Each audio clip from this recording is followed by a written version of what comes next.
라이너 씨를 대신해서 고소장 권리 고지, 군인 및 참전 용사 권리, 무죄 주장, 모든 특별 혐의, 가중 처벌, 그리고 전과 기록을 모두 부인하는 것에 대해 읽는 것을 포기하시겠습니까? 네, 알겠습니다. 라이너 씨를 대신하여 무죄를 주장합니다. 닉 라이너가 체포된 이후 처음으로 법정에서 카메라에 포착되었습니다. 그는 부모님 살해 혐의에 대해 무죄를 주장하며 삭발한 머리에 수감복을 입고 수척한 모습이었습니다. 하지만 그의 외모보다 더 충격적인 것은 바로 사건 자체입니다. 만약 검찰이 사형을 구형한다면 라이너는 사형 선고를 받을 수도 있기 때문입니다. 그리고 오늘 그의 변호 전략이 어떤 방향으로 갈지에 대한 힌트를 얻을 수 있었나요? 저는 할리우드와 법정이 만나는 화제의 사건을 다루기 위해 조니 뎁 변호사 벤 추와 함께합니다. 로우 앤 크라임의 사이드배 오신 걸 환영합니다. 저는 제시 웨버입니다. 오늘은 닉 라이너의 계속되는 법적 공방에서 중요한 날이었습니다.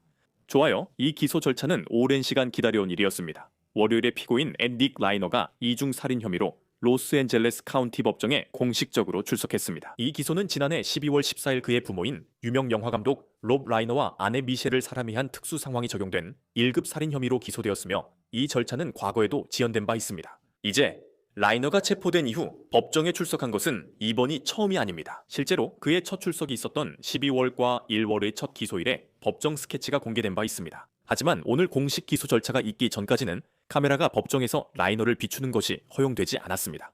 오늘이야말로 이 끔찍한 사건에서 또 하나의 중대한 전환점이 되는 날입니다. 기억하시겠지만 그는 1급 살인 혐의 2건으로 기소되어 있습니다. 그리고 이 살인 혐의에는 다수의 살인을 저질렀다는 특수 상황과 그가 직접 흉기, 즉 칼을 사용했다는 혐의가 포함되어 있습니다. 그리고 검찰이 이 사건에서 사형을 구형하기로 결정한다면 이런 특별한 상황이 매우 중요한 이유가 바로 그것입니다. 이런 혐의가 사형을 정당화할 수 있기 때문입니다. 그가 이 혐의들에 대해 유죄 판결을 받는다면 사형 선고가 내려질 수도 있습니다. 하지만 분명히 말씀드리자면 현재까지 검찰이 사형을 구형할 것이라는 징후는 없습니다. 하지만 오늘 법정 밖에서 보도된 바에 따르면 로스앤젤레스 카운티 지방검사 네이선 호크먼이 이번 사건이 실제로 사형 선고가 가능한 사건임을 다시 한번 강조했고 검찰이 이 처벌을 검토하는 절차를 시작했다고 밝혔습니다. 우리는 모든 가중 및 감경 사유를 검토할 것이며 변호인 측에게도 서면과 회의에서 구두로 사형 구형 여부를 결정하는 데 참고할 수 있는 모든 주장을 제시해달라고 요청했습니다. 그래서 절차가 진행 중입니다. 또한 그 시점에서 모든 정보를 받게 되면 이는 엄격한 분석의 대상이 될 것입니다.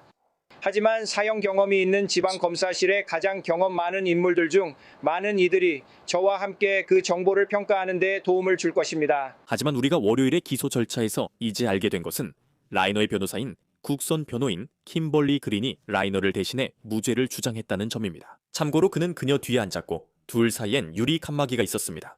또 이 기소 절차가 지연된 점도 주목할 만합니다. 즉, 그 이유 중 하나는 라이너의 이전 변호사였던 유명한 형사 변호사 앨런 잭슨이 지난 1월의 사건에서 사임했기 때문입니다. 이것은 그와 그의 의뢰인이 통제할 수 없는 상황 때문이라고 그가 말한 것에 근거한 것이었습니다.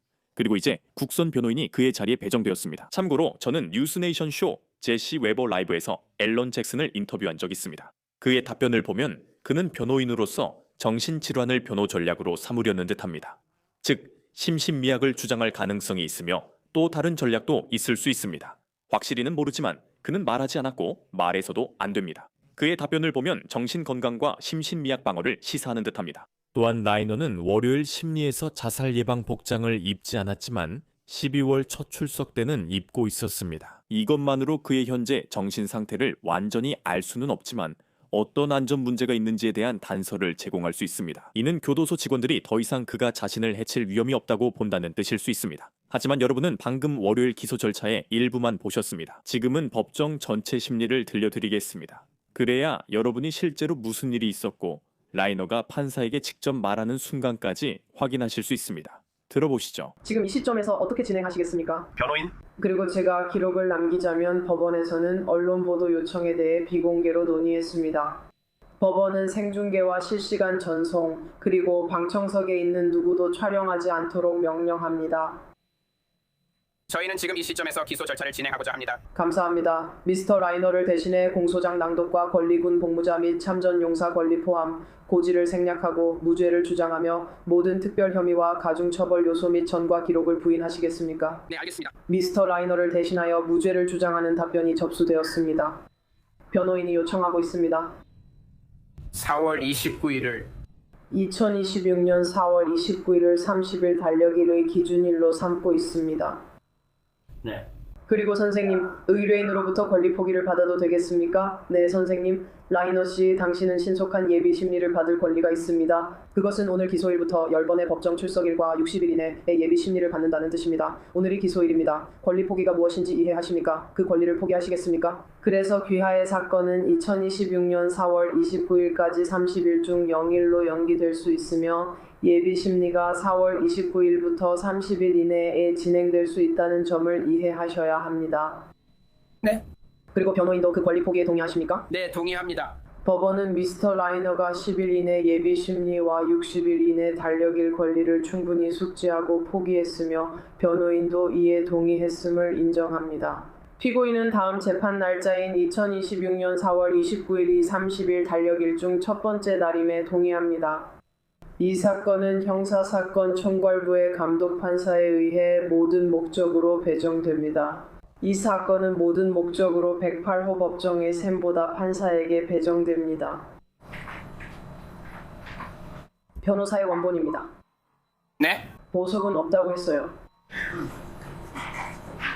이 사건에 대해 더 할 말 있으신가요? 네, 기록을 위해 말씀드리자면 판사님, 검찰 측은 대부분의 증거 자료를 변호인 측에 이미 제출했습니다. 저희는 아직 검시관 사무실에서 부검 보고서가 완성됐다는 소식을 기다리고 있습니다. 보고서를 받는 즉시 변호인 측에 제출하고 다른 증거도 마찬가지로 제출하겠습니다.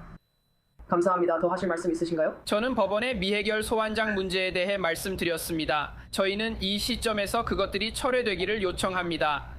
그리고 변호인이 언급한 그 소환장들은 법원의 명령에 따라 철회됩니다. 감사합니다. 버거 씨, 더 하실 말씀 있으신가요? 감사합니다. 감사합니다. 최근 심리의 주요 요점은 라이너의 다음 법정 출석일이 4월 29일로 정해졌고 그날 판사가 예비 심리 일정을 정할 예정이라는 것입니다. 예비 심리에서 법원은 재판에 충분한 증거가 있는지 판단합니다. 그래서 우리는 검찰이 이번 사건에서 지금까지 확보한 모든 증거나 상당한 증거를 제시할 것으로 예상할 수 있습니다. 또는 법적인 관점에서 보면 재판을 진행할 만한 개연성이 있다는 점을 입증할 만큼의 증거를 제시할 것입니다. 우리가 모르는 것은 이번 심리에 카메라가 허용될지 여부입니다. 그래서 그 부분도 계속 주시하겠습니다. 검찰은 또한 방어 측에 대량의 증거 자료를 이미 넘겼다고 언급했지만 아직 로스앤젤레스 검시관 사무실에서 부검 보고서가 완성됐다는 연락을 기다리고 있는 것으로 보입니다. 이전에 언론에 공개된 예비 부검 보고서에 따르면 롭과 미셸 라이너의 사망 방식은 타살로 밝혀졌습니다. 사망 원인은 여러 차례의 예리한 흉기에 의한 상처였습니다. 그래서 저는 최종 부검 보고서에서 어떤 추가적인 세부 사항이 나올지, 그리고 그것이 검찰 측에 유리하게 작용할지 아니면 방어 측에 도움이 될 만한 내용이 있을지 궁금합니다. 하지만 이것도 말씀드리겠습니다. 변호인 측은 소환장을 철회했다고 밝혔지만 그 소환장에 누가 포함되어 있었는지는 명확하지 않습니다. 그래서 뭔가가 바뀌었는지 궁금해할 수밖에 없습니다. 아마도 이제는 그 증인들이 필요 없게 되었을 수도 있고 검찰 측에서 무언가를 제공했을 수도 있습니다. 아니면 특정 전략을 포기했을 수도 있습니다. 확실하진 않습니다. 하지만 지금 이 부분에 대해 좀 더 이야기해 보겠습니다. 좋습니다. 그럼 특별 게스트이자 사이드바의 친구를 모셔보겠습니다. 오랜만에 뵙는 분인데요. 지금 저와 함께하고 계신 분은 저명한 소송 전문 변호사입니다. 조니 뎁 재판에서 변호를 맡으셨던 벤 슈 씨, 만나 뵙게 되어 반갑습니다. 시간 내주셔서 감사합니다. 오늘 특별한 일이 있었나요? 닉 라이너가 무죄를 주장한 건 놀랍지 않죠? 오늘은 특별한 놀라움은 없었습니다. 그는 한마디만 했던 것 같아요. 네, 무죄를 주장했습니다. 다음 예비 심리에서도 아마 특별한 놀라움은 없을 것 같아요. 그들은 예비 심리가 언제 열릴지 날짜를 정한 것 같아요. 하나씩 차근차근 살펴보죠. 왜 그는 신속한 예비 심리 권리를 포기했을까요? 왜 그렇게 했을까요? 제 생각에는 그들이 아마도 정신 이상을 주장하기 위해 필요한 심리 분석을 준비하고 있기 때문이라고 봅니다. 그래서 그거는 시간이 좀 걸립니다. 시간이 좀 걸리는 게 맞는 것 같아요. 제 말은 여기에는 자원과 관련된 문제가 있습니다. 제시, 캘리포니아 법령, 즉 슬레이어 법에 따르면 그는 본래 부모님에게서 상속받았을 자산을 사실상 박탈당하게 됩니다. 여기서 제기된 혐의가 부모 살해이기 때문에 그는 자산에 접근할 수 없고 앨런 잭슨도 더는 변호를 맡지 않습니다. 네, 저도 아까 앨런 잭슨이 물러나야 했던 이유가 그의 통제 밖의 갈등과 의뢰인도 어쩔 수 없는 문제 때문이라고 말했어요. 많은 사람들이 자원이나 돈 때문인지 궁금해했지만 그가 국선 변호인을 받는 이유는 아닙니다. 저희는 이 주제로 에피소드를 다룬 적도 있고 그녀는 매우 경험 많은 변호사입니다. 국선 변호인 사무실이 가끔 안 좋은 평판을 받기도 하죠. 그런데 제가 여쭤보고 싶은 게 있는데 다시 예비 심리 이야기로 돌아가서 그가 어떻게 보였는지 궁금합니다. 이제 제게 물으신다면 제 생각에는 그는 좋아 보이지 않았어요. 그리고 그걸 보면 단지 좋아 보이지 않았다는 것만이 아닙니다. 만약 정신질환의 사례에 대해 이야기하고 누군가가 왜 부모를 그렇게 죽였는지 이해하려고 한다면 오늘 법정에서의 그의 모습이 앞으로 사건에 어떤 영향을 미칠까요? 저는 그게 큰 영향을 미친다고 생각합니다. 당신도 재판 경험에서 알다시피 배심원들은 대부분의 시간 동안 그를 유심히 바라볼 것이고 그의 외모에 대해 자신들만의 평가를 내릴 것입니다. 그리고 아시다시피 저희는 항상 의뢰인들에게 법정에 있을 때는 항상 누군가가 당신을 지켜보고 있다고 말합니다. 그리고 불행하게도 그는 심각하게 불안정한 사람처럼 보인다고 생각합니다. 이 사건이 법적으로나 공정한 배심원 확보 면에서 모두 변호하기 어려울 거라 생각하시나요? 저는 법원이 일반적으로 공정하고 편견 없는 배심원을 선정할 수 있다고 믿는다고 생각합니다. 저도 당신처럼 배심원 제도를 믿고 그들이 공정하다고 생각합니다. 물론 라이너 부부는 로스앤젤레스는 물론 캘리포니아 미국 전역에서 매우 유명하고 사랑받는 분들입니다. 하지만 저는 사람들이 정신질환 문제를 이해한다고 믿고 그들이 그것을 공정하게 판단할 수 있다고 생각합니다. 할리우드가 이 사건에 얼마나 관여할 거라고 보시나요? 라이너 부부가 살해되기 전날 밤 파티 이야기도 많고 우리는 항상 유명인사 측면을 얘기합니다. 이 부분이 얼마나 중요할까요? 정말 좋은 질문입니다. 정말 좋은 질문이에요. 제 생각에는 무의식적으로 그것이 이 사건의 일부가 될 것 같습니다. 그리고 또 검찰이 사형 구형에 대해 어떤 결정을 내릴지 지켜보는 것도 흥미로울 것 같습니다. 아시다시피 캘리포니아에서 마지막으로 사형이 집행된 지 20년이 지났습니다. 마지막은 2006년 1월이었던 것 같습니다. 그리고 우리 모두는 누구도 법 위에도 법 아래에도 있어서는 안 된다고 믿습니다. 그리고 이렇게 오랜 시간이 지난 후에 캘리포니아가 여기서 사형을 구형한다면 많은 의문이 제기될 것이라고 생각합니다. 이것은 피해자들이 우연히 사랑받는 유명 인사들이기 때문에 이렇게 하는 것인지에 대한 의문을 불러일으킬 것입니다. 좋은 지적입니다. 그들이 어떻게 할 것 같습니까? 검사들이 어떻게 할 것 같습니까? 그들은 절차를 시작하는 것에 대해 이야기했고 이것이 사형이 가능한 사건임을 강조했습니다. 그들이 그걸로 진행할까요? 이미 여러 살인과 흉기 사용 등 특수 상황을 강조했어요. 정말 끔찍하죠. 사형으로 갈까요? 제 생각에는 그들이 그렇게 하지 않을 것 같습니다. 그리고 그 이유는 정말로 의문을 제기할 수 있기 때문이라고 생각합니다. 진짜 반발이 있을 수 있다고 생각합니다. 또 주지사가 대통령 선거에 출마할 가능성도 있습니다. 불행하게도 이런 모든 것들이 실제로 영향을 미치거나 아니면 실제로 영향을 미치지 않았더라도 사람들이 영향을 미쳤다고 믿게 될 거라고 생각합니다. 하지만 결국 제 추측으로는 그리고 어디까지나 추측일 뿐이지만 그들이 사형을 선택하지는 않을 것 같습니다.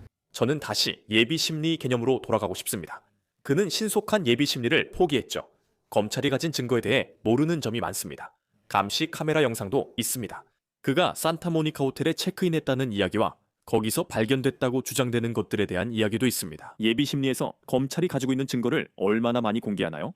모든 것을 공개할 필요는 없죠. 아마도 상당한 근거를 입증할 만큼만 공개하면 되는 걸로 알고 있습니다. 그런데 실제로 얼마나 공개할 거라고 생각하세요? 제 생각에는 그들이 일부는 공개하지 않을 것 같습니다. 아시다시피 그들이 해야 할 일은 재판을 정당화할 만한 충분한 증거만 제시하면 되니까요. 그리고 이미 그 정도는 가지고 있다고 생각합니다. 그래서 제 생각에는 그들이 여기서는 신중하게 움직일 것 같습니다. 특히 제가 틀렸고 그들이 사형을 추진한다면 일부 증거는 나중을 위해 남겨둘 수도 있을 것 같습니다. 오늘 변호인 측이 어떤 방향인지 감이 오셨나요? 아니면 아직 잘 모르겠나요? 그들이 일부 소환장을 철회해야 한다고 했던데 무슨 걸 알게 된 건가요? 그들은 정신 이상으로 인한 무죄라고는 말하지 않았습니다. 많은 사람들이 예상하는 부분입니다. 두 가지 측면이 있죠. 정신 이상, 즉 심신상실로 인한 무죄입니다. 예를 들어 자신의 행동이 잘못됐다는 걸 인식하지 못했고 자신이 하는 일이 법적으로나 도덕적으로 잘못됐다는 걸 몰랐다고 해봅시다. 또는 정신 건강을 이유로 한 변호죠. 만약 1급 살인에 대해 이야기한다면 어떤 정신질환이 범죄의 요소, 즉 계획성을 부정했다는 거죠. 그쪽으로 가고 있다고 생각하시나요? 네, 저도 그렇게 생각합니다. 그리고 그들이 그 과정이 끝나기를 기다리고 있다고 생각해요. 그리고 그게 사형을 구형할지 여부에도 영향을 미칠 수 있겠죠. 검사가 여기서 사형을 구형하지 않겠다고 말할 이유가 될 수 있습니다. 정신적 결함이 있기 때문인데 저도 그런 부분이 있다고 생각합니다. 그리고 아까 말씀하신 국선 변호인에 대한 지적이 정말 좋은 것 같아요. 그녀는 정말 뛰어납니다. 그리고 그가 앨런 잭슨이 없다고 해서 훌륭한 변호를 받지 못하는 건 아닙니다. 그리고 오늘 그녀가 속내를 드러내지 않고 신중하게 행동한 것도 현명했다고 생각합니다. 오늘 그녀를 통해 알게 된 사실은 별로 없다고 생각합니다. 그게 성공적이거나 성공 가능성 있는 변호 전략인가요? 사건의 모든 증거나 요소를 다 알지는 못하지만 당신이 언급한 사람은 조현병과 약물 남용, 정신 건강 문제가 있었다고 알려져 있습니다. 또한 살인 사건이 일어나기 전에 그의 약물이 조정되거나 변경되었다는 보고도 있었습니다. 저도 그 정확한 상황은 모르지만 그 부분이 앞으로 조사될지 그리고 변호사가 그 점을 성공적으로 파고들 수 있을지 궁금합니다. 제시 그 부분은 정상 참작과 관련해 다뤄질 것 같습니다. 예를 들어 만약 그들이 사형을 추진한다면 그 점이 배심원들이 최종적인 처벌을 내리지 않도록 하는 이유가 될 수도 있을 것 같습니다. 그래서 그게 그를 완전히 벗어나게 해주지는 않을 거라고 생각합니다.